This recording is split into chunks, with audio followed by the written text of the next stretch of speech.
Okay, we are live, 9:33 p.m., October 27th, 2024, the eve of Bill Gates' birthday, the first Q drop, Matt Perry's supposed death date, and a number of other interesting things regarding tomorrow. I think Elvis took the polio shot on TV.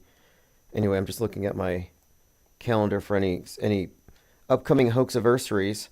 As far as maybe significant dates, I'm looking at Election Day as having an interesting connection between the Batman, November 5th, flood the polls, where they flooded the election and submerged Gotham, which has been reiterated in the last episode of The Penguin.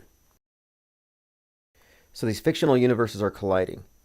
And I think on top of this, we can throw in V for Vendetta. V for Vendetta, which includes Alan Moore's predictive programming for 2020. And the movie has, of course, Guy Fawkes, referred to by, Anonymous.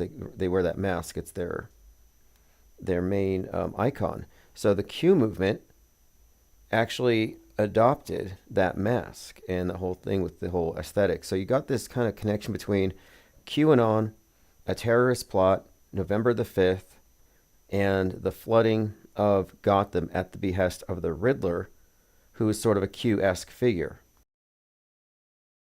So all of this just suggests a disastrous election day. It might be figurative. Armin Ree, Truth V, J McDirtywork, Josh Lebsock, J Diggs, thank you for joining. Yeah, I think this is the 7th anniversary of Q. It was 10/28/2017. And so that's very significant, I think, for a few reasons. And then we've been talking about this earlier today. I was on with a fakeologist. And Trump's last couple of meetings, like not the one he just did at Madison Square Garden, but the previous one, where he's wearing a black trench coat, black hat, and they're playing the theme song to The Undertaker, which is an interesting choice. I'll probably get to that. There's a lot of talk right now. There's this hype that the MSM is sitting on a story that Trump staged his assassination attempt. I think it was, Mike Rothschild, who said, don't pay attention to it. But it's reached his level it reached his attention. And Mike Rothschild's this anti-conspiracy theorist, but he's well researched on the subject. Here's what he said. There's no breaking story about Trump staging his assassination attempt. This entire thing started with a Blue Anon influencer and went viral. He did not stage it. 2 people died. Stop spreading conspiracy theories. 2 people died, he says. And this is what prevents a lot of the people who are otherwise aware or willing to admit to themselves that it's a hoax, but they think people died. So now they're suggesting in a lot of the comments that Trump is complicit in murder.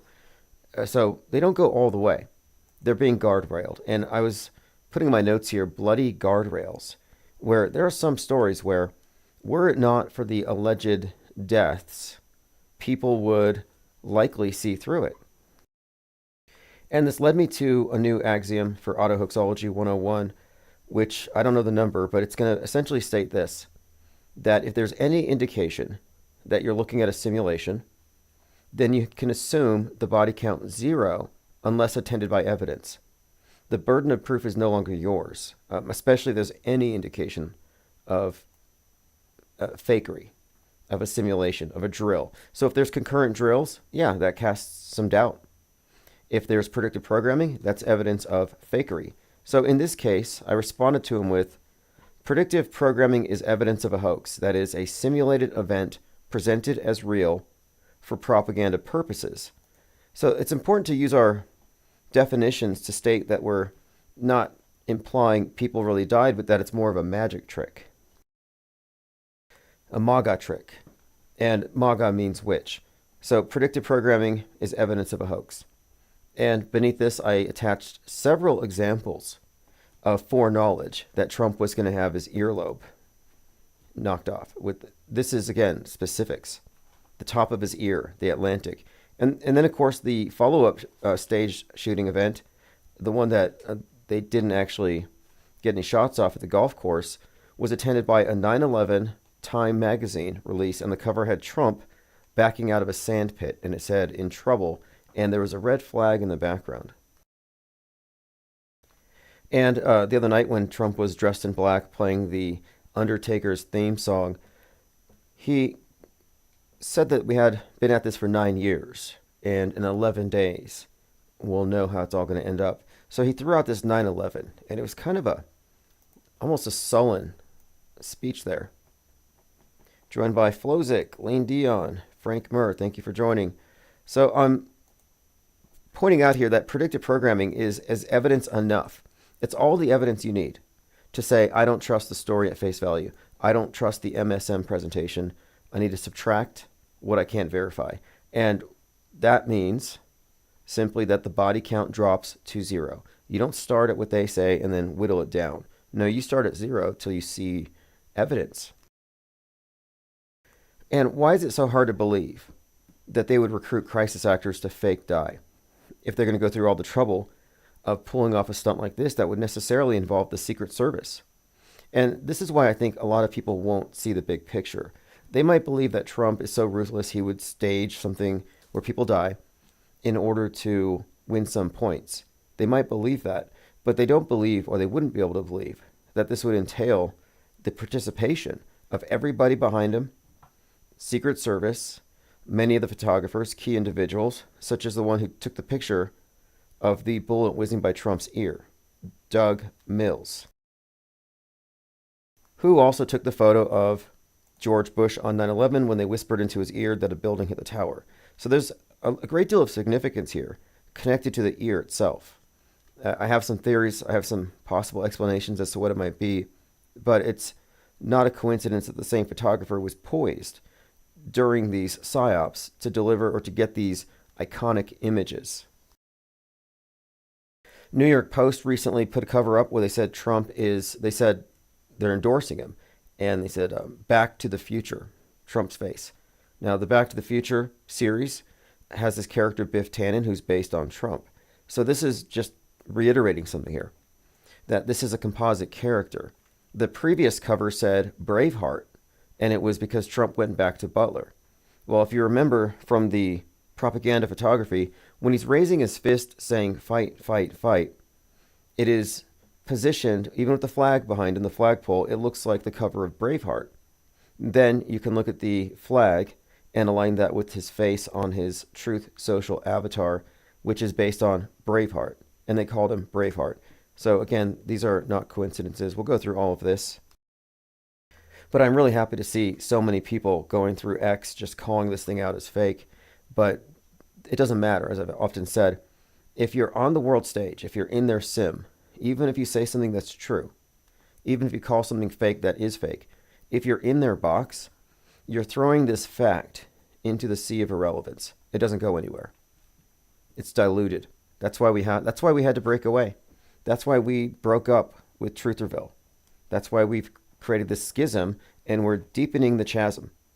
In fact, a fakeologist has expressed interest in being part of AutoHoaxCon number 3, and this is where we're at. We need to get anyone who is on the same page, who understands the level of fakery. We need to go ahead and aggregate away from the sea of irrelevance. They're all submerged in misinformation, and they can't tell the difference. They can't tell real from fake. And if you're not paying attention, you'll passively accept a lot of visual lies, which are becoming increasingly hard to detect. So if you're not preemptively applying skepticism, you are going to absorb a lot of mis and dis-mel information. There's just no way around it. If you trust the screen, there's just no other way around it. You have to have some fundamental distrust. And I'm not saying everything is fake. I'm saying I am of the opinion that the best position to be is informed. And when you try to inform yourself about some of these questionable events, you find them to be unbelievable. Yet you know more about them than the people who believe these things. So that's why I've coined the phrase low information believers and informed disbelievers. And low info disbelievers are in the same category as low info believers. The people who will just say everything's fake, but they can't put it in context. Yeah, they're in the same camp. But we're fine-tuning something here. We're outlining a philosophical framework based on skepticism. But the framework is basically that you can't trust anything from visual media implicitly. You have to assume fakeability. And this is kind of a sticking point for our conversations about fake space, because a lot of people don't want to admit that they're using any fakery in the presentation of the space program. And it's getting increasingly obvious that it is, in fact, making use of special effects because they're stuck in 2015. They have not advanced the special effects on the ISS in like 10 years. I mean, they've added some AVR badly. The hair is problematic, and it looks worse every year. And like, what is with the hair? All this hairspray, and it's sticking up all stiff. But then if you look at movies right now, contemporary movies, science fiction, hair flows. It looks more realistic. And the movies should not look more realistic than the real thing.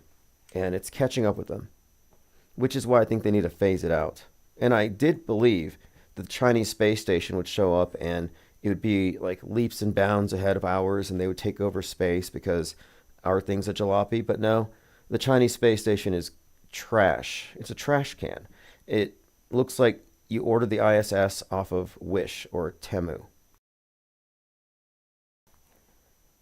Okay, catching up on coincidence. Copacetic says coincidence, eerie, non. Yeah, they always say eerie coincidences. And so getting into the ear thing, you had a couple of things. 7/13 was the date, Julius Caesar's birthday. They did Julius Caesar in the park. The whole lend me your ear thing might tie into this. You had thine ears shall bleed. And then we have this summer, right after the shooting, this series is on Amazon called Batman Caped Crusader. And this was played on AutoHoaxCon 2 by Reverse History. The scene where Rupert Thorne, obviously a Trump archetype, is hit with the razor boomerang that Batman throws, and it cuts his ear right where Trump's ear was cut. I mean, we have so many examples, and these are specific examples. And we're not at the point where these are just eerie coincidences and we're trying to figure out who's doing it. No, we know who's behind it. We know how it works. The same people that implement the staged events, the psyops, are also inserting their messaging into the entertainment, which entertainment is entrainment to future fake news, because future fake news becomes what? History. They are making history every day. And by breaking away from the alt mainstream box into the parallel media, we will have a concurrent narrative going along where we recognize what the masses believe and what the subsets believe, but we also know what we know and what we don't find believable. So we have a lot of questions, but at the same time, we're not taking for granted the worldview that's being promulgated, because we know that it's obviously fallacious, flawed, lies by omission, commission, uses magic tricks like fake assassination attempts. But the story is, and this has been going around Twitter all day, and there's a few accounts promoting this idea, is that it is known by Democrat operatives that it was fake, and they're somehow going to implement it. And these are leftist accounts. So this is Kamala Dreams, who's been tweeting about this about every 5 minutes for the last 2 days. She says, this photo was taken from one of my followers' TV's local news. No blood on the hand that grabbed the ear after the shot, but he's got blood even on his lips. Fake assassination attempt.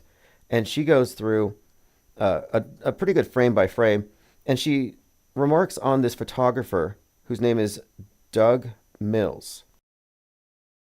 She says the photographer of the Trump assassination attempt had 1 second to decide to grab his 8,000 shutter speed, as you can see in this video.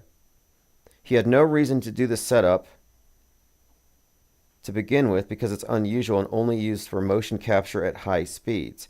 So he had the perfect camera to capture the photo of the bullet whizzing by the ear, and he just happened to have it. And then here's a video that Kamala's Dreams posted where it has an individual getting a haircut, and the barber clips the top of his ear, and it looks really just gross. But yeah, so if the top of your ear did get snipped off, it wouldn't miraculously heal in 3 days. Here's another example, a damaged ear, and then the resultant scars. And this has been talked about because here's Joe Rogan during that 3-hour podcast with Trump asking about the gunshot scar, and he's he's not calling it out, but You even have a scar on your ear. You got anything on there? I do. What do we say? What do you got So, right over here. there? Oh, it's a tiny little See, mark. it zicked right there. Yeah. But it healed up pretty fucking good. Well, it's pretty good. Yeah, it's little. it healed up pretty good. I think he compared it. He said it's nothing like what the wrestlers have, referring to cauliflower ear. But yeah, he's not even trying to explain it away. Many more images here.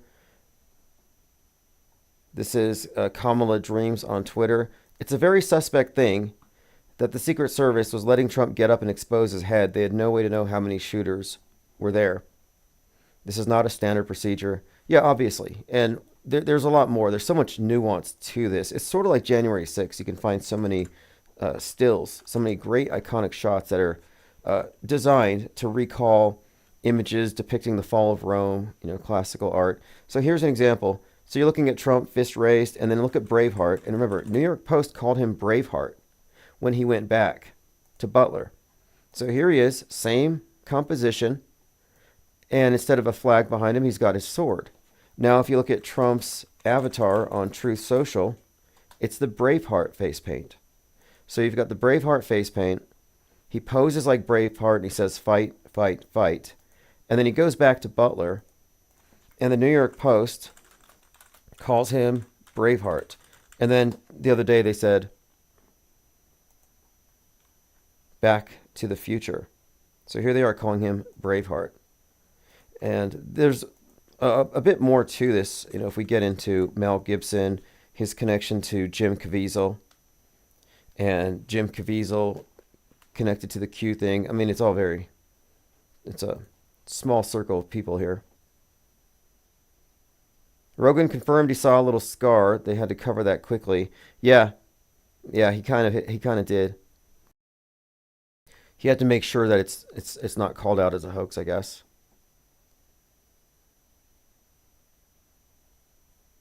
Okay, let's see here. Yeah, Trump. Oh, this is interesting. The Guardian. Trump fills Madison Square Garden with vitriol and racist threats. Yeah, I heard a lot that this was going to be Hitler, but they always roll out the Hitler accusations right before the election. Although he did have a comedian who made some disparaging remarks about Puerto Ricans. Okay, so let's go through.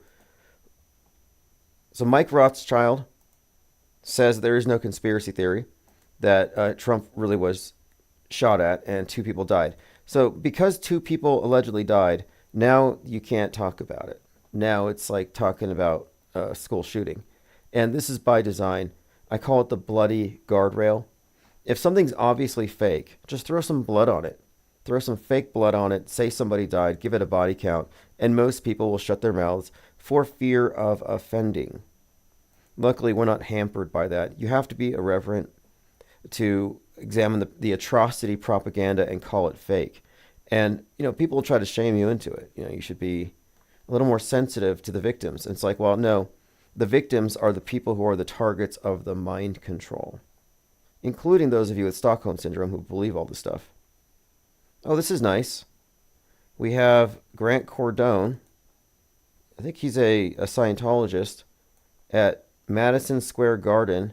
He says, we need to slaughter these people. For 50 years, this election has to be more than a victory. It needs to be a landslide. We need to slaughter this other people. We need to slaughter this other people. Now, this is just political rhetoric, obviously. They're trying to grab headlines, and it's working. I didn't see too much about the speech. That really was all that incendiary. Now, no matter what, the perception is going to be, if let's say Trump doesn't win, the perception is going to be it was stolen. They've laid the groundwork. And, just like Hillary Clinton did the same thing when Trump won, I don't see it being any different. I'm not making any predictions based on any kind of assessment of the polls or anything. I'm going solely off of what I've seen in the movies. And Civil War, I would contend, is probably the best example because it ties in 28 Days Later and the rage virus thing. And by the way, I watched Monkey Man. the Jordan Peele thing that came out on 3/11. And so that also ties into this general theme of Hanuman, the monkey god, and the rage virus connected to the right wing. All these things are connected in civil war, in which Trump is in the White House, but they have a civil war, and it's mostly right-wingers who hate the media. So they're obviously carriers of this rage virus. And they go to the White House, the leftists, I guess, the Antifas, and they bring in a black woman soldier to shoot the Trump character. So it's Kamala. So based off the movie Civil War, I'm inclined to say Trump gets in. But then there's a huge schism or division. I'm not sure exactly how that would work, but based solely on predictive programming as a predictive model, I'm thinking he gets in and the left hates it and can't handle it. They're going to January 6 everybody. They're going to go full-blown QAnon shaman, dress up in animal skins and storm government buildings. When have tantrums ever worked? Algorithm says, Musk did the Masonic distress signal again today and said, I'm not just dark MAGA, I'm dark Gothic MAGA. Yeah, Musk is rather interesting. He's entertaining. He roared. I think I might even have that in my tweet. He roared. In fact, it was on the cover of Drudge. I was like, what the hell is this? Drudge is garbage, but here we go. See Elon roar. Some lefty bought it. They ruined what was kind of a good site. So here you have, and I'm not really believing that Musk is even a right-winger, because right today is not what it's kind of a Frankenstein. It's an amalgamation of a lot of things. But here's Musk, who is roaring for some reason. Oh, you know what? It's got to be some kind of World Wrestling Entertainment type thing, because Hulk Hogan was there flexing and roaring. I should have watched it all. I didn't think it was going to be much. I figured it'd be a nothing burger. And one more point, because a big event like this, it's too many people. I don't think you could pull off something huge, as far as a psyop goes. But I mentioned this yesterday the other day during the Auto Hoax Con. The thing Trump did before the shooting is he pointed at the sign. He said, everybody, look at my graph. Look at the sign. It's a great sign. Look at the great sign. And when everybody's looking at the sign, then the shooting starts. So I'm thinking the raising of his arm, this is all a signal, prearranged. Like, this is when we're going to do it. So raise your arm when you hear the firecrackers, open your McDonald's ketchup packet and smear it on your face. And I think that's how it went down while everybody's looking at the sign. So that's classic misdirection, totally performed like a magician. Richard Jones says, morning, everyone. Hope you're well. I'm drifting off into sleep. Well, this is the IPS evening deprogram for October 27th. If you sleep while listening, it is merely programming. But you can trust I won't put any malware. And I think that's what we're seeing, malware for the mind, when we look at logical fallacies and things that make people susceptible to psyops. And when I was talking to fakeologists, I mentioned this phrase, brute force mind hacking. Brute force hacking, where it's really just a numbers game. You just throw enough stuff, eventually you get through. And that's how the mass media seems to be working today. I'm like, one psyop at a time. But no, it's like nonstop. And we're about to have a major plot twist in just a few days. Lean Dion says, Musk put the two fingers up to the temple like the Bafo fan. Well, Musk was wearing his Baphomet suit of armor last Halloween. I wonder what he's going to have this Halloween. Which, that symbol, that suit of armor he wore, was it last year or the year before? In fact, I think he even had something on his watch. I'll have to look into it. There's a certain timestamp on his watch that might be meaningful.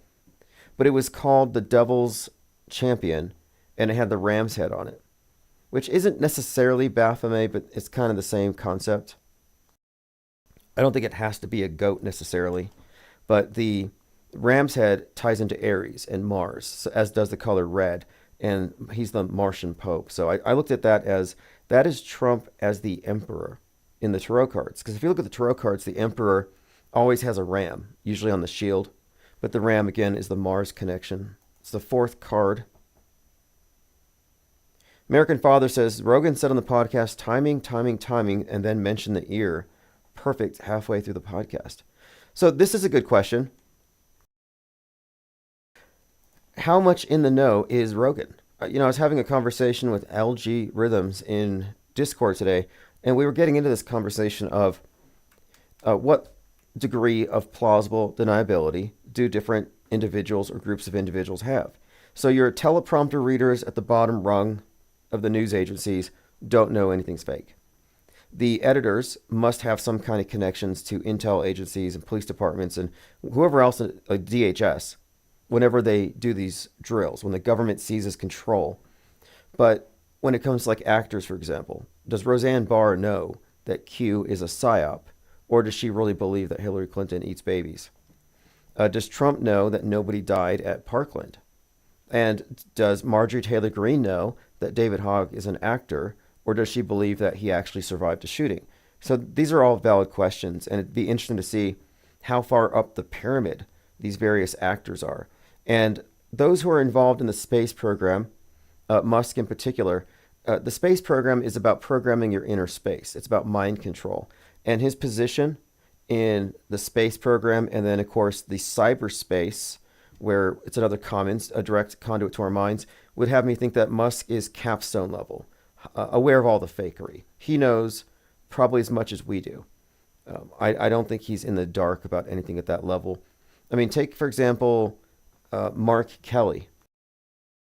Scott Kelly's twin, astronaut, Democrat, and his wife was involved in the Gerald Loeffner fake shooting. So you have fake shooting, politics, fake space. This guy's been behind the scenes in these three areas. And my contention is these three areas are all the same production company's work. So they fake the same. The fakery is actually emanating from the same source. So you can't separate fake space from the fake stuff on the ground. So anyway, the most in the know would be those in on the biggest lie. Lean Dion says, Rogan is the only recent podcast or comedian that was able to talk as much as Trump, pretty much. All the others got talked over. Basically, Rogan is high up CIA, in my opinion. Interesting. Well, Rogan flipped it back. So originally he said Apollo 11, lots of reasons to think it was fake. And then he backtracked on that. And in his last conversation with Matt Walsh, he suggested that it was faked to trick the Russians. He totally took the Fly Me to the Moon movie's narrative that we had to beat the Russians in the space race. And then you have Tucker and Musk talking about how it demonstrated the superiority of capitalism over communism. So that's the whole narrative of the space race. Now, he even said, or he disputed what Matt Walsh said. Rogan said, no, it wouldn't be easier to go to the moon than fake it, which is what Walsh said. And that's been a standard talking point. Oh, it would be easier to just go to the moon than fake it. Dumb argument. But Rogan said that he doesn't believe it's possible because of the Van Allen radiation belt. He believes it is landable and it is possible, but he believes it hasn't been done. And if it was doable, we would already be mining the moon. So he made a lot of interesting points without sacrificing space travel. So he doesn't go that far, but he went a little further. And that's nuance. And it is definitely, in my view, tied into the soft disclosure PSA called Fly Me to the Moon, where they pretty much admit the rationale for faking it. And then think about this. If landing on the moon was such a big deal, real or fake, that it would determine this global paradigm and who's superior, then the space program cannot be separated from propaganda, which works on the mind. So when I'm saying that the space program is about mind control, it's about worldview, fundamentally. But the fact that it had this propaganda utility is true. But what's not true, in my opinion, is that it was simply to trick the Russians, because the Russians are obviously fake in space too. The propaganda victory was over the masses, who were collectively brought into this alternate reality. And it hasn't stopped. Every subsequent mission, everything in space, is a propaganda victory, insofar as it reinforces their model. And even if somebody proves unequivocally that the ball is 25K, spins 1,000 miles per hour, and everything else, and I have no problem with this proposition, if that is the case. But if it is the case, it doesn't change the fact that Earth, as represented by the space agencies, has all been crap, CGI, composites, Photoshop, and just art. So what's behind the artifice? What's behind the facade? Are they hiding a continent? Which is possible. They could be hiding a continent so that when Jeff Bezos and these other space billionaires decide to become trillionaires and they start mining, they'll say, oh, this came from an asteroid. Now, it probably came from somewhere that we're not privy to.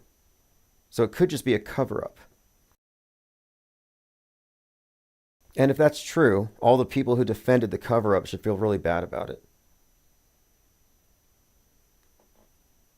Okay, let's see here. Oh, yes, Tominoid 3, the interstellar defense. So I haven't seen that, but I heard interstellar. I've seen the clip where they're talking about how the textbooks had to be updated to reveal the truth later. And if that is true, if this is the tack they're taking, they're probably waiting until the astronauts who are part of it are gone. Which, I used to ask, who's the better actor, Buzz Aldrin or William Shatner? And who's the better astronaut? And I think it's the opposite. I think that William Shatner is a better astronaut because being an astronaut is just simulating space, and he has more mileage. Whereas Buzz Aldrin just had one role, and he stuck to it this whole time, but he has limited experience in space. He's only been to the moon. So I'm kind of thinking that Buzz Aldrin, better actor, staying in character for life, and Shatner, better astronaut. Okay, let's take a look here. Now, I have election fatigue. I'm seriously considering taking a hike and leaving on the 5th and leaving the phone behind and then coming back on the 7th. I mean, the reason I probably won't is just in case. I don't want to miss anything. I mean, we were live when Trump got his ear piercing. We were live at 6:11 p.m. when it happened. And speaking of 6:11, as you recall, I've been saying since before this event happened that number has very particular significance to the right-wingers. It's got the biblical connection that is often cited. And I've heard this for years, the so-called armor of God. But it also has other connotations, which we often talk about. But I was saying it's only a matter of time until they start referencing that number and kind of like synchromysticism, trying to attach biblical significance, like here's proof of the hand of God. And Jack Posobiec posted something today or yesterday where he's citing that exact verse, and he's trying to draw people to conclude that this was God. God's hand blocked the bullet. And see, this is another thing. Does Jack Posobiec believe this? Is someone at his level in the dark and just drinking the Kool-Aid, just a higher dosage than everybody else? And I'm going to say no. I'm going to say no on that. I'll find that clip. This is posted by Leo Pirate. This is a great find. Silent Hill 2 remake was released on October the 8th. And he brought this up because last night someone was just describing how sick they are of all these movies. He's like, is auto-hoaxing just looking at movies? And I'm like, no, it's actually looking at the propaganda as a unified whole, and we have to know what is being dumped into the collective psyche. And I will take a hit for the team. I'll go watch Barbie. I'll go watch garbage movies just to analyze the propaganda. And I'm not all that versed in video games, so I like the fact that we do have some video game aficionados who share their findings with us. So here's one from Leo Pirate. Now, I have not played this game. Silent Hill 2 remake released 10/8, so it's recent. The note was posted on the original PlayStation. Before entering the prison, a note can be found. It says September 11th, 1820. Silent Hill was released September 2001, the same month as the September 11th terrorist attack. Eerie coincidence. All the clocks at Lakeville Hotel are stuck on 9/11. So the predictive programming is pervasive. It's not just movies. It's also the video games, it's the comics, it's the books, it's the children's books even. I mean, wasn't the Cookie Monster taking a bite out of the Twin Towers? And then Reverse History played all kinds of clips of cartoons that have all these things as well. So here's one of the rumors regarding Trump. Rebecca Jones tweeted this. A friend who works in one of the newsrooms that pitched the Trump story says it wasn't about a minor. They said it was about the staged assassination attempt in Butler. But everyone is too afraid of political retribution to touch it. So the rumor going around is that the Democrats are sitting on a story that could sink Trump, but they're afraid. They're afraid of retribution. I don't buy that. J. Dick said, I'd go clear your head in nature this week because election week is going to be lit. Yeah, here's the thing. I don't want to be synchronized with the mob, which they do with every psyop, but I don't want to be on the same page because we don't know what's going to happen next and everybody's waiting. I don't want to plug into that, whatever they're creating. This is going to be obviously as dramatic as the last one. And obviously there's going to be a sea of memes afterward. Okay, you got a clip from the game in Discord. Okay, thank you, Leo Pirate. I will pull that up. But no, media skepticism is not watching movies. It is being aware of the environment, the media environment that everyone exists in, the simulation. But really, this is a philosophical. Oh, here we go. I found it. This is the Jack Posobiec thing. It's really a philosophical difference between how most people consume media. It's active rather than passive. Okay, here we go. This is a clip. This is not what Leo Pirate alluded to. I'm still looking for that. Okay, I found that. That's in Think Tank. But let me play this clip. This is Jack Posobiec, and he's hyping up this thing about Ephesians 6:11.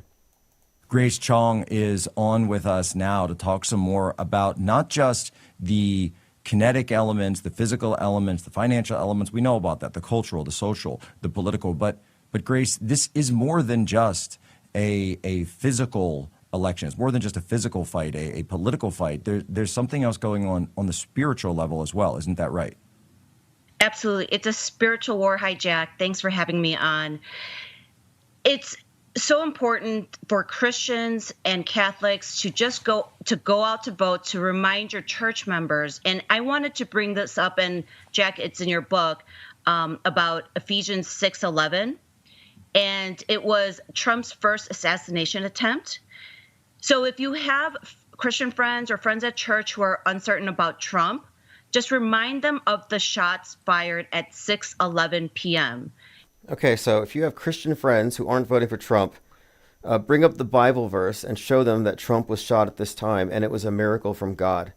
I mean, this is very anti-Christy, if you ask me. But here you have a diagram of Trump turning his head to look at the racist diagram or xenophobic diagram, and just as he turns his head, and they've modeled this thing, and this could be the computer model they used to war game the thing. I mean, they must have rehearsed this many times. And share Ephesians 6:11 with them about putting on the armor of God. You can see, I just wanted everyone to remember that moment. And then remember, 84 days later, at 6:11, they replayed that moment. They did a moment of silence. And then they had a male singer, perform Ave Maria, which is what the Riddler was singing in the movie. And Thomas Crooks looks exactly like the Riddler. He's been described by the media as an enigma. The Riddler's name is Enigma. So again, more Batman universe connection to this psyop. And then I mentioned Batman Caped Crusader, another reference to the ear wound. I'm going to have to do another list because I have the top 10 favorite Donald Trump head wound predictive programming examples. I can do about 10 more, including from Megalopolis. But yeah, I'm going to have to do a follow-up article because there are just so many of them. And predictive programming is evidence of a psyop. It really is. There's a continuity between the predictive programming and the event, oftentimes between the directors. We can ascertain who directed what fake event. I mean, Kubrick, give him 9/11 for sure, Apollo 11, the JFK assassination. But we have lists, and we've been examining this stuff for quite some time. So the existence of predictive and even more damning concurrent programming guarantees the event was fake. Or it should shed enough doubt. If you have any kind of benefit of the doubt for the media, just drop it. I mean, the death toll should be 0 until proven otherwise. We have figured out how they have hacked the mass mind. And they have. They have superimposed a simulation that creates this mental model we live within, and it matches in most ways. But the media is a liar, and it's a very sophisticated liar. And good liars know that if you lie with every breath, nobody will believe you because you're crazy. But if you lie strategically when they're vulnerable, knowing their weak points, their vulnerabilities, well, then you get away with it. You can gaslight them into an alternate reality. And that's where we are. She said spiritual war, hi, Jack. But she put it all together. It did sound strange. And that's Jack Posobiec, Jack Pizzagate. He started Pizzagate. He's a big proponent of satanic panics. He thinks that we're due for a new one. He's pretty high up in the realm of right-wing politics. In fact, it's rumored that he was going to hire Marcus Goldfinch from George News. These people are all connected. Okay, here we go. Silent Hill 2. This is Leo Fiend. We have a short clip.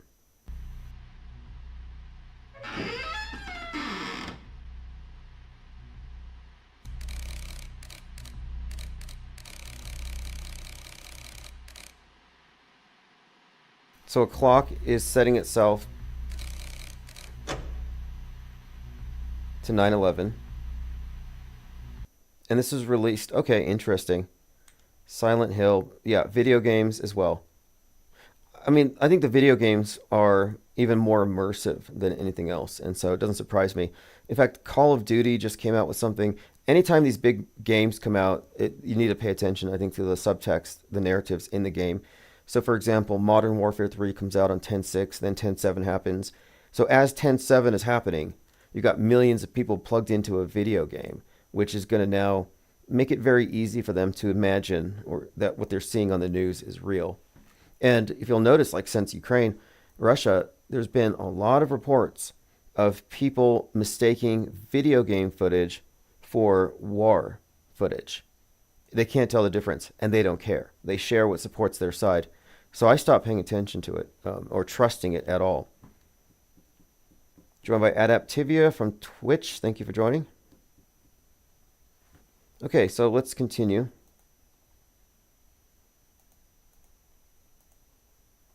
So Rebecca Jones says that she knows somebody in a newsroom, and this is a meme spreading around phony. So this is coming from a leftist perspective, so it's not like they're media critics. These aren't auto-hoaxers. These aren't even conspiracy theorists. However, these are people who have an interest in seeing Trump lose, and they're trying to expose what they ardently believe is a staged event. And the evidence they support, that they're sharing, is a lot of what we've been sharing, sans the predictive programming. So I think this is a good faith attempt to expose a major hoax. And Mike Rothschild says to ignore it, which means pay attention to it. I don't know if he's a gatekeeper or a useful idiot. I think he's a useful idiot. Okay, so here's Robert De Niro. We talked about him a bit recently. Very significant. He's what I would call a Trump stand-in or a predictive programming proxy, where he's played roles that foreshadowed Trump. And in fact, in one of those roles, he gets shot in the head by a character who's analogous to the character who inspired the shooting of Reagan. And then he was a xenophobic senator who gets shot while giving a xenophobic speech. Again, this is Robert De Niro, and he's out there again being Trump deranged in public. I just want to start. It makes me so fucking angry. It's really low volume, but it makes me angry. Basically a foul mouth. Robert De Niro makes me angry. We're talking about a POS like Trump. But the reason why he's out here, I believe, is a completely contrived part of a PR stunt, and it synchronizes his body of predictive programming with what's happening right now. And then he's outside of the courthouse where, of course, Joker 2 was being filmed, where the audience was kind of confusingly merged with the real event of Trump being on the inside. This is just a great example of the fictional universe overlapping. You have the mainstream media universe of ideas, which is itself largely augmented by fictions. And then they use the fictions from entertainment to superimpose narratives, stories. And another example was the Caped Crusader. We found out after the fact. Caped Crusader, very specific ear wound. They really like the Batman universe for a lot of their predictive programming sources, because I guess it's just the popularity. And Joker 2 gets a lot of bad reviews, but I've been thinking about that movie because it's something of a, it's been described as a musical, which isn't quite accurate, but there are some scenes where they have these musical interludes that don't actually make sense. But the tagline of the movie for Joker 2, "The world is a stage," I think that's the clue, because every time they break into song, they're breaking the fourth wall.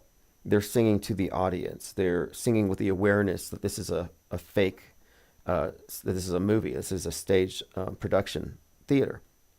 And I think that's by design.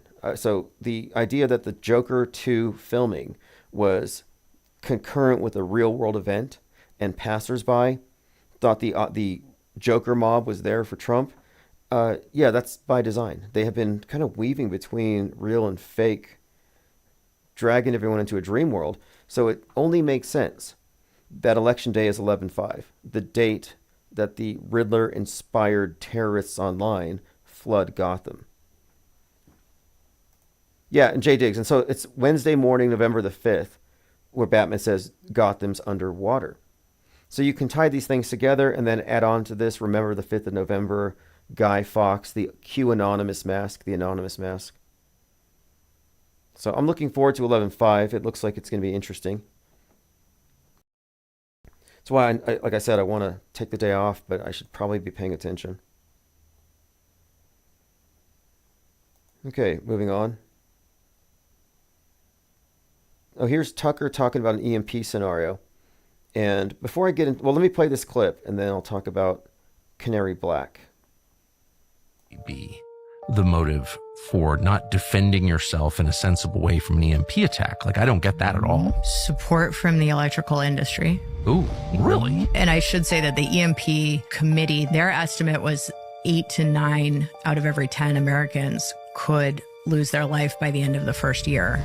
Okay, so in 1 year, 80 to 90% of us will be dead if they have an EMP attack. 500,000 people in the air at any given time on 1,000 flights, right? So that's leave the world behind, planes falling from the sky. lost. Everyone on an airplane does. Right. So that's 500,000 people at any moment. Very quickly after that, the SCADA systems begin to fail, and you have fire, you have flood. Within 72 hours, you have Fire, flood, meltdown at nuclear facilities. Refrigeration goes out, supermarkets, warehouses, food. This is insane. So this is Tucker's take on it, basically saying, you're not going to have medicine or clean water. We're all going to die. occasions, no access to law enforcement and no clean water and no food. So the threats to the grid and to the lives of 350 million Americans are completely real and in some sense imminent. Like, we know this is going to happen at some point. Imminent, it's going to happen at some point. So this is a clip, again, Tucker Carlson, that's circulating. And last night I was on Amazon just trying to see, okay, what is the #1 movie? Because I think it's useful to see what everybody's looking at that moment. And the #1 movie was called Canary Black. Canary Black 2024 action thriller spy film stars Kate Beckinsale as a CIA agent on the run. And it's the #1 movie right now, a week before the election. And we've been talking about this exercise for, I think it was some kind of a cyber attack exercise scheduled for the 5th of November. So there's, and in fact, I was talking about this with fakeologists today, that November 4th, 5th, and 6th, or 5th, 6th, and 7th, there's this scheduled like cyber polygon like drill being set up, and yet they removed November the 5th, which is kind of interesting because cyber polygon was canceled and the real thing happened that day. Well, Canary Black, and this is a spoiler alert for the world stage, obviously the movie as well. But you have the character, the main character, and then a strong female protagonist, and the bad guy looks and sounds like Vladimir Putin. So it's pretty obvious. That's who it represents. And it's about a digital nuke. So a digital nuke, as in some kind of computer virus that shuts down everything. So just like an EMP, but instead of requiring a nuke, it's just a sophisticated computer virus. So again, it's called Canary Black, came out just a few days ago, And since it's the #1 movie, I watched it just to see what is the main idea being put out there. That we're all vulnerable to a hacker that could at any moment pull the plug on everything.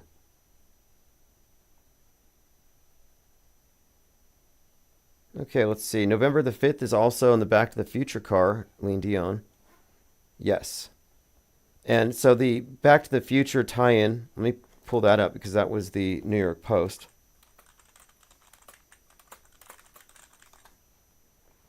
Back to the Future, it's basically an endorsement of Trump. But why would they take that particular phrase? And this is the month, I think it's the 35th anniversary. When I went to go see, I think it was Joker 2, they said it was the 35th anniversary of Back to the Future, and they were playing it at some local theaters. Back to the Future 35, 35th anniversary t-shirt. So that's this month. Choice is clear to put the nation on the right path, back to the future. And just for reference here, Biff Tannen is Donald Trump. The future villain, Biff Tannen, is based on Donald Trump. Back to the Future writer, the bad guy Biff. His name is Bob Gale.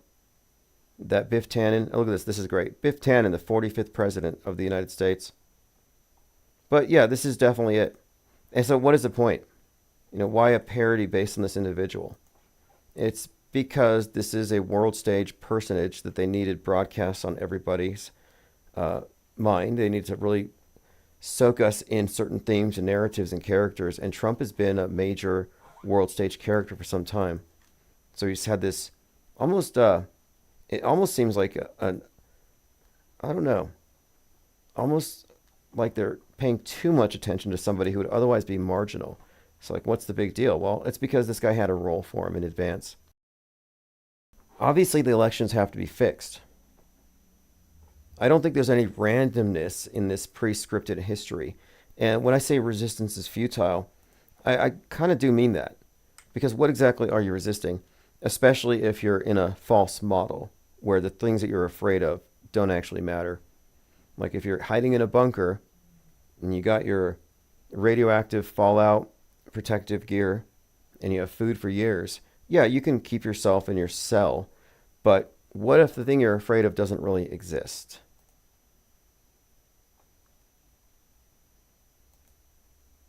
Okay, moving on. Paul Scarpelli says, I'm not a conspiracy theorist, I'm a pragmatist. The shooting was staged. Trump broke a blood capsule behind his ear, and a few hapless victims gave their lives to add authenticity. Secret Service was complicit. The odds of a grazing that light are minuscule. So take the fact here that the odds of such a grazing would be minuscule. And just extrapolating from this, it would have to involve the Secret Service. It couldn't really be a real shooting. Or if it was, then they were all complicit in a murder. And that's where a lot of people, that's why you put question marks. Hapless victims gave their lives.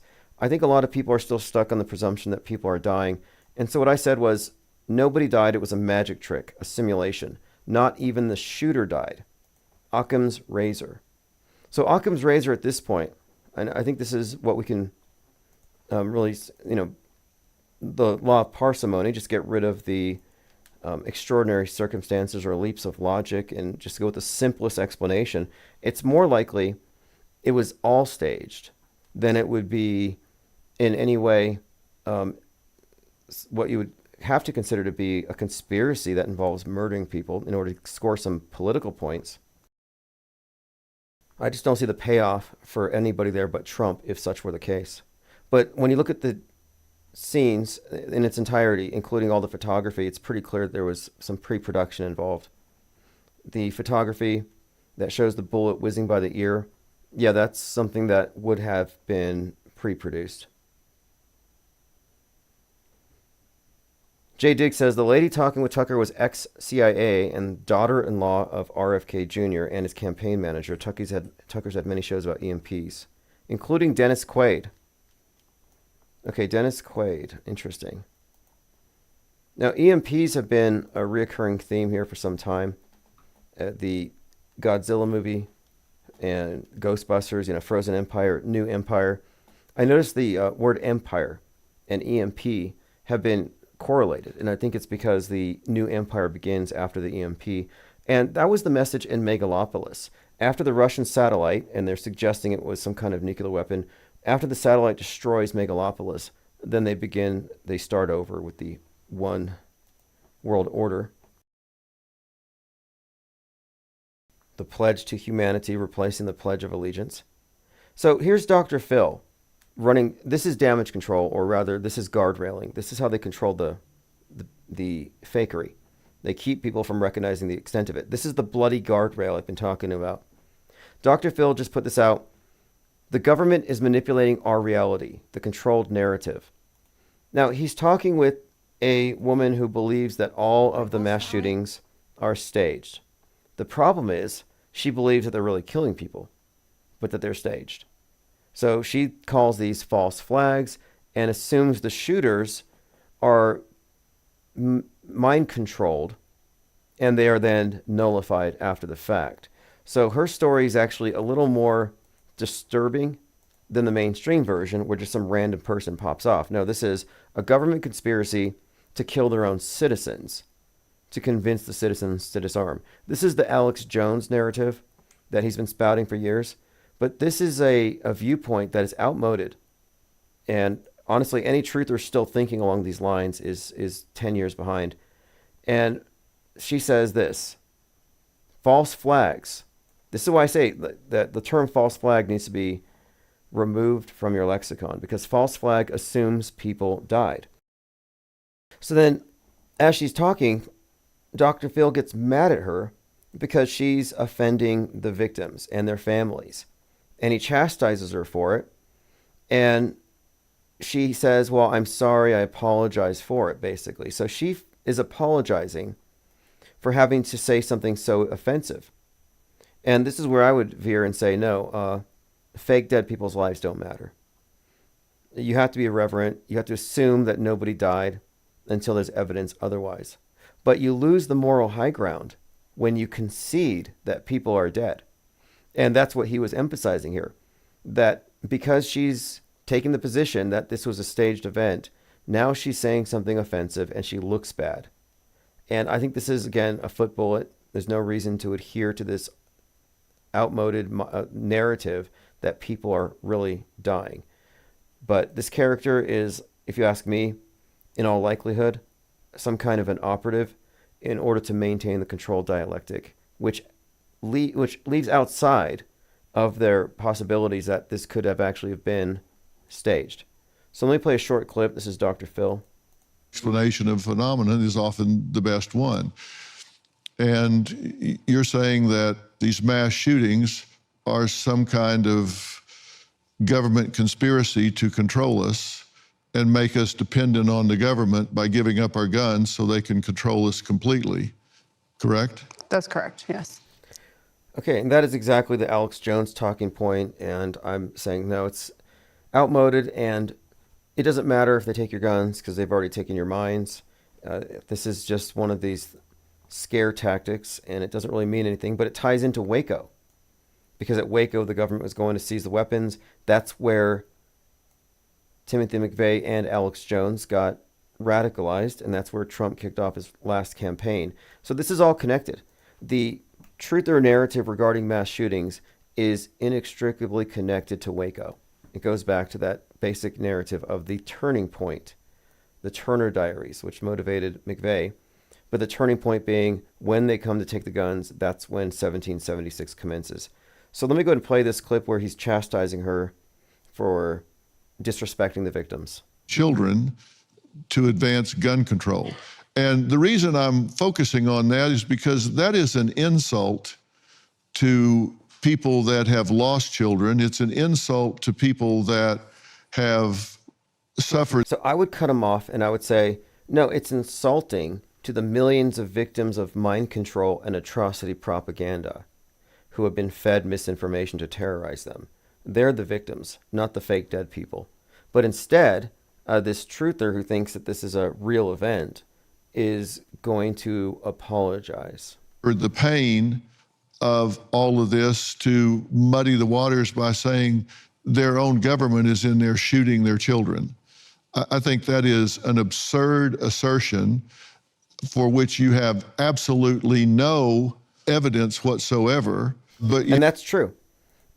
We don't have evidence that anybody got shot. We don't have evidence to support the mainstream or the alternative MSM Plus version. And this is consistent with any of these mass events. I don't even know which one they're specifically talking about. Yet we ask you, show us your evidence for that. You say, well, Google it. That was actually not my answer. I couldn't provide my sources because the internet is so censored that everything that existed. Now, she's talking about how she cannot back her claims because Google has censored all the evidence. And this is where, again, I would differ. The burden of proof isn't on her. It's not on us to find it on Google. The burden of proof is on those presenting the extraordinary claim. And the extraordinary claim is usually the general psyop narrative is what we're challenging. And the mass shooting narratives are pretty much unbelievable. Very few of them have been believable. And when you get into the details, they're kind of comical at times. And you wouldn't associate it with such. But if you've been following these events for some time, and I have plenty of examples, the duper's delight is rampant on a lot of these actors I've been seeing lately on TikTok. Jay Digg says, if he comes to Albuquerque, you should host the Trump rally at IPS headquarters. That'd be a good promotion. Oh, yeah, I heard a rumor Trump's coming to Albuquerque. And if he does, I will. Yeah, I should. I should host a Trump rally. And then I'll bring out some slides, some whiteboards, just showing how the whole thing was fake on 7/13. Okay, let's continue. It has been gone. Well, I'm actually summarizing your answer because there are some things you said you didn't want to talk about because you didn't want to open yourself up to being sued. Correct. So don't criticize me for summarizing your answer because you asked me not to be specific. No, there are a lot of if you want to things, get specific, I can get damn specific. and I don't mean any sort of disrespect to victims. I don't mean disrespect to victims. Totally caves. Again, who are the victims? Because there are victims, she says. Because there are victims. And I don't mean any sort of disrespect to victims because they are victims.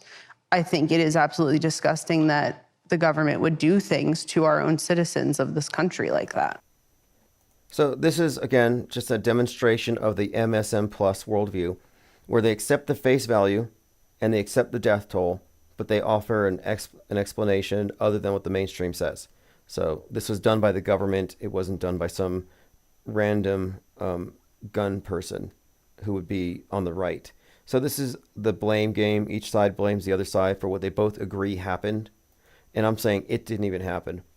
It's the same controlled dialectic you see between chemtrail and climate change. They both agree that man is messing up the climate. They just disagree on who's causing it, private sector or government. In fact, I was on with Fakeologist, and I think it was John or Joe the Beggar. We had a caller who had cited as evidence that there didn't used to be cirrus clouds, the fact that he was in Little League Baseball as an outfielder and stared at the sky a lot. And he said the sun used to be yellow. The sun's green, if you want to be technical, but no, it's actually white. It just depends on the time of day. It might appear to be yellow here and there, but no, it's not even accurate to describe the sun as having a, quote, color in that sense. But cirrus clouds have been around a long time, and I think the term and the word, the description, I think this was coined back in like 1807. But yeah, if Trump comes to town, I will check it out. I did watch a Trump rally when he first came around here, and there were fights, and somebody panicked the police horses with fireworks. One of them broke an ankle, and somebody shot the front door of the convention center. Like, he did inspire a lot of hatred from a lot of the locals. So here's a video game that just came out, Call of Duty. I don't know if anybody plays it, but if anyone has any information about any of these games, these new releases, fill me in. Another one that I talked about recently, I haven't played it, is Black Myth, which connects with that entire monkey god concerted messaging they've been putting out there regarding this disease X rage virus. Joyful America says, that guy really died. Okay, this is it. We were talking about this Trump thing on this thread, and I said Occam's razor, it was a PR stunt and a magic trick, nobody died. The fake death of the fireman is intended to block people from looking closer. So I'm going to change tonight's live stream title to Bloody Guardrails, because it works. These are effective tactics. They throw some blood on the scene, and nobody can go past that line. So the fake death of the fireman was intended to block people from looking closer. Because this guy, this person, Cheryl, says, if it's true that it was a faked assassination attempt, then he's a murderer. Joyful America said, that guy really did die, but I believe the assassination attempt was faked. So how can that be? How can that be? So they shot one guy for real, and then they did what with Trump? What was that, a BB gun? I mean, or was it just completely faked in a squib? Why would he squib his own ear and then have somebody get murdered? That doesn't make any sense. It makes zero sense. And then it also means that everybody who signed an NDA is now a whistleblower, a potential whistleblower, because the illegal act of murder and conspiracy to murder would invalidate any non-disclosure agreements. But you see, they can't go far enough to say the whole thing was faked because they see blood. They don't even see blood. Travis Cloud says, the sun changing colors is a contagious meme in the truther community. Yeah, I had suggested that the reason why he believes the sun is yellow, or used to be yellow, is that when he was your memories are all clumped together. So all your memories of the sun are in one filing cabinet in your head. So I just think that as a kid, you watch a lot of cartoons. Sun's yellow. Comics, sun's yellow. You are coloring your coloring book, yellow crayon. And then you don't really look at the sun. It hurts your eyes. But you are able to look at the sun. You can look at the sun. You're able to at sunset or sunrise when it looks yellow. So I would imagine that your concept of the sun being yellow is an amalgamation of all these memories and impressions just lumped into one, but it's not technically accurate. Your mental model is influenced from a number of sources. And so when somebody says the sun used to be yellow, and I'm looking at it now and it's not, no, it never was. But this is a common thing. And they'll say, you don't know because you were not alive before they were doing contrails. And I'm like, well, are you 90? Because contrails have been observed for at least that long. And again, cirrus clouds, this is one of the other things that people get, is the assumption that the lines in the sky cause the weather conditions that follow it. And no, that's just simply a faulty causality. Kind of like the guy that boils vinegar in his yard. Okay, I got a text message. Okay, you can call in if you want. If you want to call in Leo Pirate, 505-510-4226. Phones are open. God is bored says, when I was a kid, the sun had a smiley face on it. Well, there's something in if there are chemtrails, there's something in it that makes people apathetic because nobody does anything about it. I have a little bit of respect for the climate change activists because at least they do something. But it's the same struggle. And I think it's also notable that climate change people don't believe in chemtrails. How is that? Although NASA now says that contrails cause global warming. So they're all in agreement now. Isn't that nice? The fringe right, fringe left both agree that man is screwing up the weather and needs to be stopped. Okay, phones are open. 505-510-4226. But anyway, it was a productive conversation, even though he was a chemtrail believer, and he did claim that he knows somebody who was a pilot who saw some kind of special stuff that sprays chemtrails, which is all debunkable and fake. It's a bad faith claim, but I think we did have a civil conversation about it. It is a strange phenomenon, and as Fakeologist said, it has nothing to do with media fakery. I think it's something else, though. I think it is a psyop, and it's worth deconstructing a psychological operation because it reveals a few things. To believe in that is to admit that you're susceptible to loaded questions. And I think one of our objectives here is to be able to determine real or fake when you can't only rely on the visual data because the visuals are so realistic. So you have to have some kind of logical framework. And if you're accepting a bad premise, Infinite Plane Radio. Hey, Tim, it's Leo Pirate. Just wanted to say one quick thing about the Black Myth Wukong and its connection to the Rage Monkey Virus programming. I myself haven't played it, which is pretty funny despite all the buzz around it, because this is an example where the media or the news mixes in with the release of the game. I'm not sure if any content in the game is tied to that Rage Monkey aspect. But in the news, particularly like in the gaming news circles, there was a huge controversy surrounding the game because a lot of the game audience was promoting it because it wasn't woke. You know about that whole narrative where it's like, oh, making all our films full of minorities and women. You've heard of that before, right? Yeah, I've heard of like Gamergate where there's like ideological struggles over who should be represented in the games, and it's been like a traditionally male-dominated arena. I've seen that kind of discussion. I haven't heard the controversy about this game. I just know that this game set a record for the single greatest number of concurrent players at once, all playing this character, Hanuman, the monkey god. But no, please go on.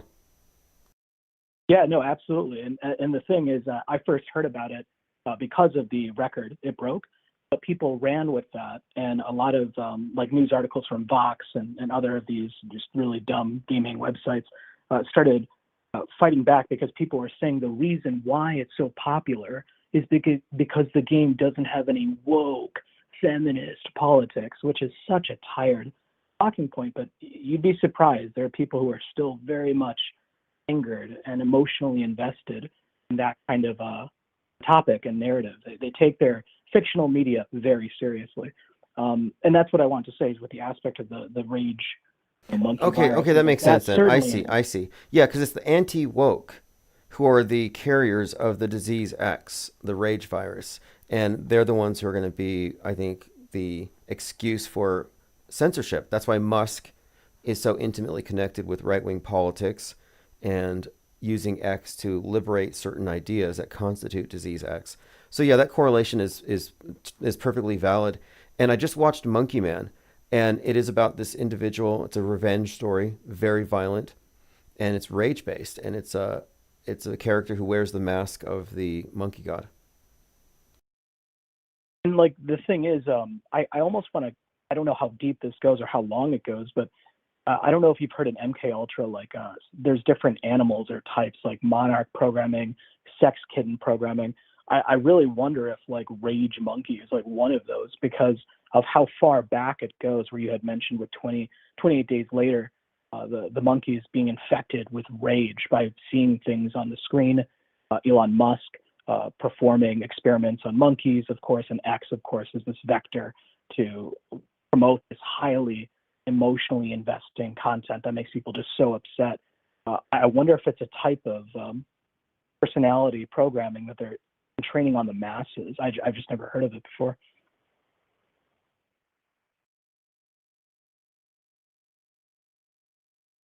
I think the key to understanding this is the Monkey Man movie I just watched is Jordan Peele.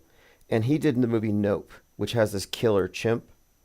And he says that Nope was inspired by the George Floyd spectacle, which I guess would include the video clip that triggered the riots.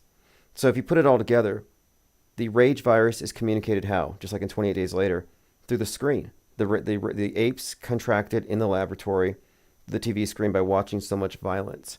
So I think what they've been conveying here in the bigger picture is that the vector for disease X is going to be the meme, the thought crime, or the mind virus that turns people hostile. And then you have Musk, of course, connected with all of this, and then his experiments on monkeys, which would correlate with 28 Days Later, which was really just about, these unethical experiments on monkeys that resulted in the rage virus. So, and that was 2002, 28 Days Later, by the way. And this guy wrote, the writer of this also directed Civil War, which again, this is really strong, start to finish, correlation between the mind virus concept. Because mind viruses are something that people have accepted. But I think what they have to be conditioned to accept is that there's a mind virus form that turns into political violence. And so if we can justify censoring anything, it's going to be mind viruses that trigger a certain segment of the population to act out. And the public will likely acquiesce, especially since the left is already so much about censorship anyway. It's not going to be hard to convince them to censor the right. Yeah, and when I think about just how far back it goes with the racial politics angle, it's really interesting to me that Nope was inspired by the George Floyd spectacle, the street theater that was. When I think even Obama carried in his pocket a little Hanuman statue, which is the monkey god, and really, say what you will, I don't care about politics. His presidency certainly did a number on race relations in this country, right? And the George Floyd riots also did a number on race relations in this country. It's almost as if this meme or this idea of like the rage monkey egregore or thought form is associated with just polarizing people as much as possible. So I haven't played Black Myth Wukong. Maybe there might be some of that messaging in the game. I haven't checked it out. I actually haven't had much time to play a lot of video games, but this is certainly, you're onto something when you identified that way back, what is it, like in August. Late July, early August? Yeah, so August, Yeah. it was. I said this is concerted messaging because you got millions of people immersed in this character in this video game. It correlates with all this rage monkey stuff we've been seeing, Planet of the Apes referenced at the Paris Olympics. And then you have the 90-foot tall statue of this monkey god that's also in Obama's pocket. And then the WHO says the monkeypox is now a global threat. And this is on 8/14 when Apple releases Bad Monkey. So all these things hit at once. And I said, there's no way this is a coincidence. And then I find this Monkey Man movie comes out on 3/11, which again emphasizes the virus, the rage virus theme as well. Yeah, for sure. And I just wanted to throw that out there because that was, I think, around the time when I started watching your show, because I had heard of you on Fakeologist, I think, over a year ago. But something about how I'm like, oh, Infinite Plane, radio, let me check it out. Right when I came in, you were talking about just this massive list of concurrent programming with the monkey meme. And I was just like, this is weird. You can't just write it off. And then when you see how far back it goes, and then 28 years later, it's in development now. And it's just, yeah. So it certainly deserves a mind map. Maybe something I'll look more into. Yeah, and I also want to include King Kong and Godzilla X in this whole story as well. There's some other archetypes. These are just big, powerful archetypes and metaphors that we have to look at. But yeah, when I saw all these elements of the Rage Monkey theme at one time projected, I'm like, okay, you have 10 million people immersed in this meme, in this character, in this God character as this massive statue rolls out. This is concerted messaging, no longer a coincidence. But appreciate the call very much. And thanks for the Silent Hill link. That was good as well. Yeah. But I'll talk to you later. All right, thanks. Okay, so again, the WHO said that disease X is the placeholder name for the big one. And when Musk turned Twitter to X, I had said that the mind virus he keeps referencing, he keeps popularizing that phrase, they're going to say there's a mind virus that necessitates a lockdown of the internet. So disease X is going to be the internet version of what happened in 2020, like a digital pandemic, but not in the form of computer viruses, but in the form of ideas that are considered so incendiary that we need to quarantine. And the movie Civil War, directed by the writer of 28 Days Later, is essentially about, well, it's a civil war, but it really involves media from the media's perspective, as it's sympathetic toward media. And the Trump side of the fence are decidedly against the media, like murderously against the media. So you have this idea, well, then what does that mean? It means that they caught some kind of ideology. Where'd they get it from? Obviously, they got it from the internet. And it radicalized them to start a war. So that's what we're getting to. Talmud says, the signifying monkey is a character of African-American folklore that derives from the trickster figure of Yoruba mythology, Ishu, Elegbara, Eddie Murphy, my name is... That's interesting, if you want to call in about that. These trickster deities. And okay, that's interesting. I hadn't thought about that. Because in Bad Monkey, I couldn't figure out what the meaning of it was. I mean, I watched the whole movie, and it's funny, I guess, Vince Vaughn, but I didn't detect a whole lot of significance to the world stage right now, except maybe it takes place in Florida.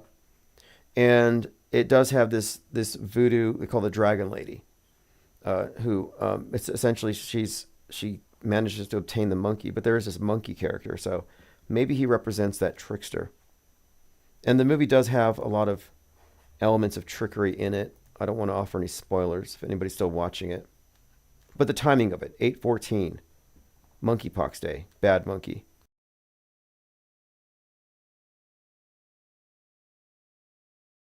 Okay, so let's move on.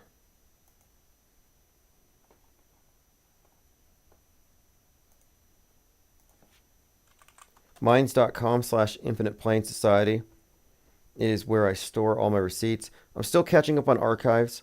I'm going to send out the archive from AutoHoaxCon #2. And I'm also going to send out the conversation I had with Fakeologist today. So let me play this. This is Elon Musk talking about how now they're going to build an occupied base on the moon. It's inspiring and exciting. There's a lot of potential. I think we can actually build a permanently occupied science base on the moon. We can build a permanently occupied science base. Yeah, okay. Well, they're probably going to make it out of astrocrete. Have that blood and soil connection. So we have this character called Unknown Name. The U.S. election will have a twist like no one could have believed. And I am drawing attention to this character who is making these ominous allusions to something that's going to happen at the election. Ross Vandermeer. And I noticed that he puts the skull and 2 bones in his quotes here, in his little tweets. And then he tweets this Skull and Bones Society stuff. And the only reason I took note of this is Laura Loomer's hyping him up. And Laura Loomer has been tracking a lot of the predictive programming for Trump for some time, which tells me she's an insider to the incoming psyop. In fact, she jumped on the stage during the performance of Julius Caesar, telling people that they were going to incite something. So I saw this. This was sent to me by Messianic Charlatan. This is a drill going on right now. I believe this is in, I think this is in New York, but 240 police officers participating in a staged mass stabbing attack to test the skills of the first responders. Now, there was something in Belgium that had like 1,000 people involved, 1,000 casualties, but 240 police officers. It's interesting to look at this just for the scale of it, the scale of fakery, the amount of money that goes into it.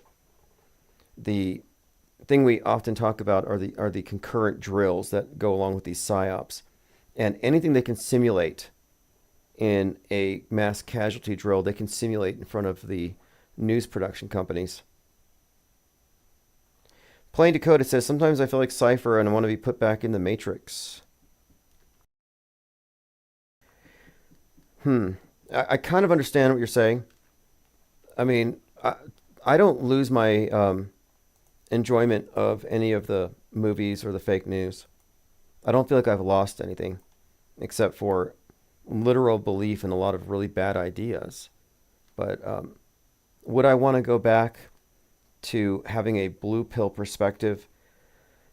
Probably not. I think it's too blinkered. It's too controlled. I would rather have, I don't know, I mean, like, it's not enough to just think for yourself. You have to be able to perceive for yourself. So I don't want to lose that. I'm not really interested in being put back in the box. And I don't even think it's possible. Although you can tune out, here's the nice thing about this, is if you're not following the 24-hour news cycle and believing it as it is broadcast and reacting as they tell you to react, if you suspend judgment, you can take breaks. You don't have to watch it. You can categorically debunk things. As far as going back into the matrix, it's too late. The off-world stage perspective gives you an overview effect that you can't really undo.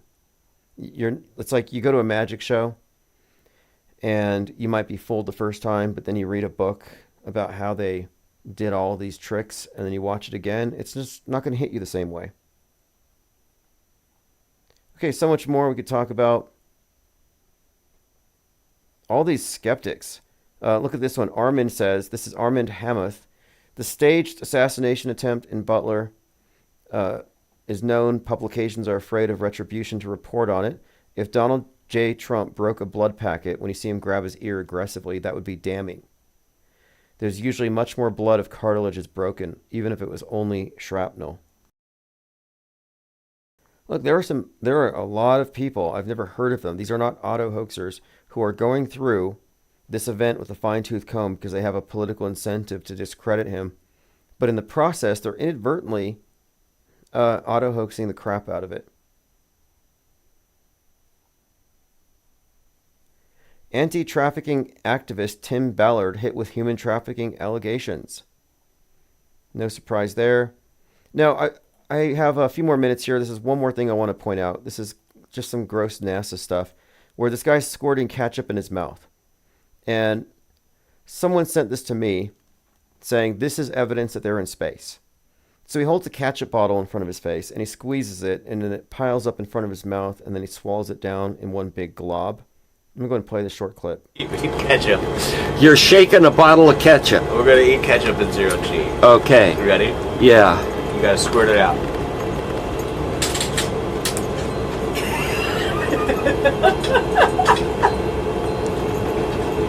Okay, that is so obviously CGI.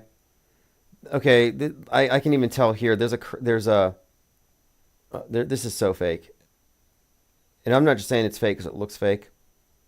There's a few other things, but I'm looking at it now and it doesn't even look like it's real. But so he's squirting this ketchup. This is to prove that he's in outer space. I don't know why he's wearing a hat. I don't know who this is. Like, how many astronauts do they have up there?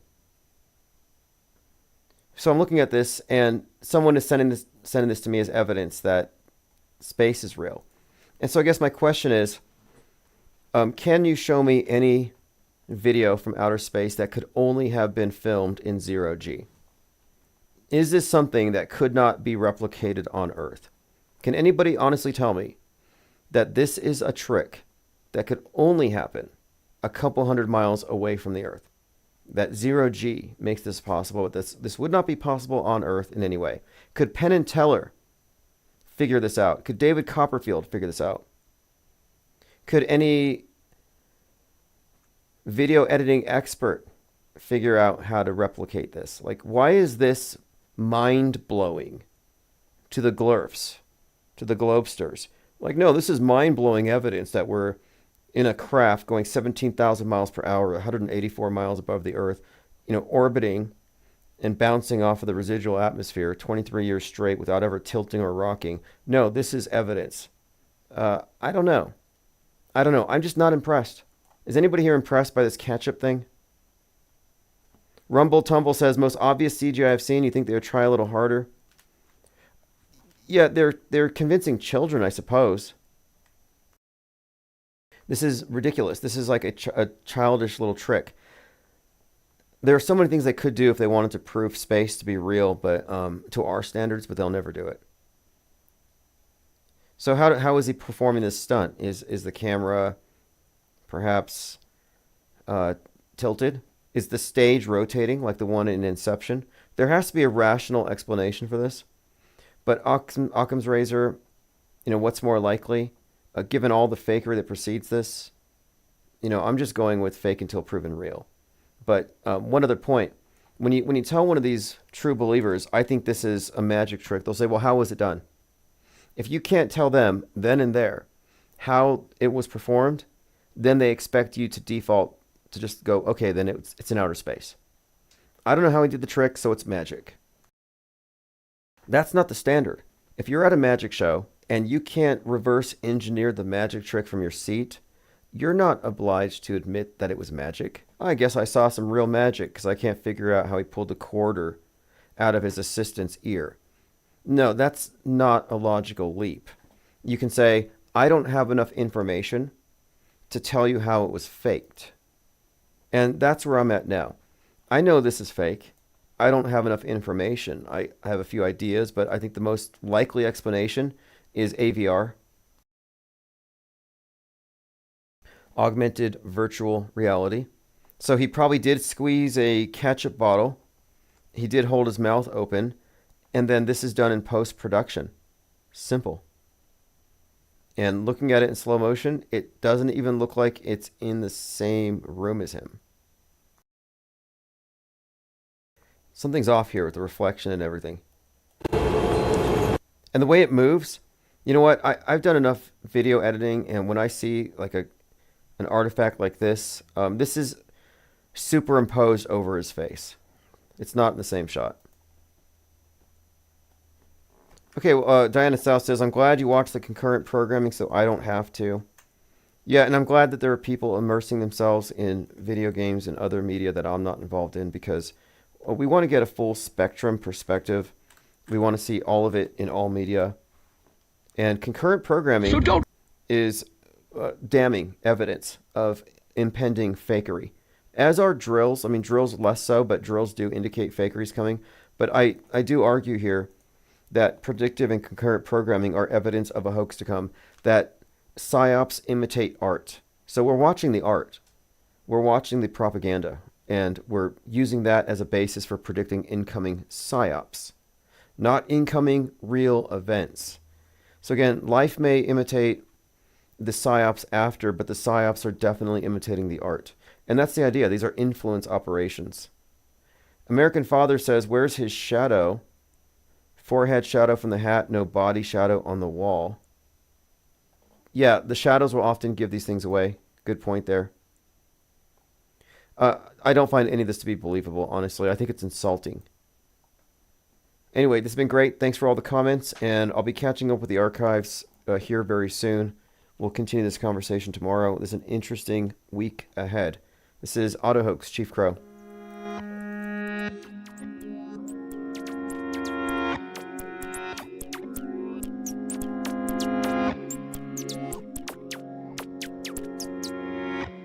I'm on AutoHoax, and it feels so good. You just auto-believe everything like I knew that you would. In my dream, you know I ain't got time, baby, for another crisis actor with soulless eyes. My buddy and me. Telecommunications Act of 1996. 96, y'all. Gonna filter your eyes and scrub your mind. The weatherman, he's just another bad joke. You can be a doomed little donkey like Eeyore. I'ma be on AutoHoax,